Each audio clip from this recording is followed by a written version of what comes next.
தொடர்ந்து பெய்யும் வெப்பசலன மழையால் ஒகேனக்கல் மற்றும் கும்பக்கரை அருவிகளில் வெள்ளப்பெருக்கு ஏற்பட்டுள்ளது. இதனால் சுற்றுலா பயணிகள் குளிப்பதற்கு தடை விதிக்கப்பட்டுள்ளது. ஊத்தங்கரையில் உள்ள பாம்பாற்றுக்கு நீர்வரத்து அதிகரித்துள்ளதால் இன்று காலை முதல் உபரி நீர் வெளியேற்றப்பட்டு வருகிறது. தமிழகத்தின் பல்வேறு மாவட்டங்களிலும் காவிரி நீர்பிடிப்பு பகுதிகளிலும் கடந்த சில வாரங்களாக விட்டு மழை பெய்து வருகிறது. இதனால் அணைகள், ஏரிகள் உள்ளிட்ட நீர்நிலைகளுக்கு நீர்வரத்து அதிகமாக வருவதால் விவசாயிகள் மற்றும் பொதுமக்கள் மகிழ்ச்சி அடைந்துள்ளனர். இந்த நிலையில் மேற்கு தொடர்ச்சி மலைப்பகுதியில் கடந்த சில நாட்களாக மழை பெய்து வருகிறது. இதன் காரணமாக தேனி மாவட்டம் பெரியகுளம் அருகே உள்ள கும்பக்கரை அருவிக்கு நீர்வரத்து அதிகமாக உள்ளதால் அருவியில் குளிக்க சுற்றுலா பயணிகளுக்கு வனத்துறை தடை விதித்துள்ளது. இதேபோல் தமிழகம் மற்றும் கர்நாடக மாநிலங்களில் உள்ள காவிரி நீர்பிடிப்பு பகுதிகளில் கடந்த 2 நாட்களாக கனமழை பெய்து வருகிறது.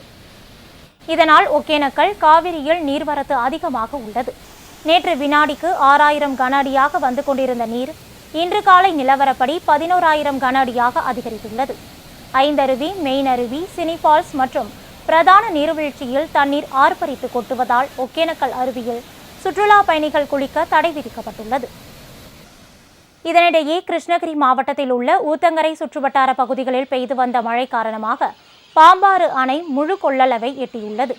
இதனால் வினாடிக்கு 1700 கன அடி தண்ணீர் வெளியேற்றப்பட்டு வருவதால் பாம்பாறு ஆற்றங்கரையோர மக்களுக்கு வெள்ள அபாய எச்சரிக்கை பொதுப்பணித்துறை மூலம் விடுக்கப்பட்டுள்ளது. இதேபோல் வேலூர் மாவட்டத்தில் உள்ள பாலாற்றிலும் வெள்ளப்பெருக்கு ஏற்பட்டுள்ளதால் விவசாயிகள், பொதுமக்கள் மகிழ்ச்சி அடைந்துள்ளனர். நடப்பு பருவ பயிர்களுக்கு தேவையான நீர் கிடைக்கும் என்றும் விவசாயிகள் தெரிவித்துள்ளனர்.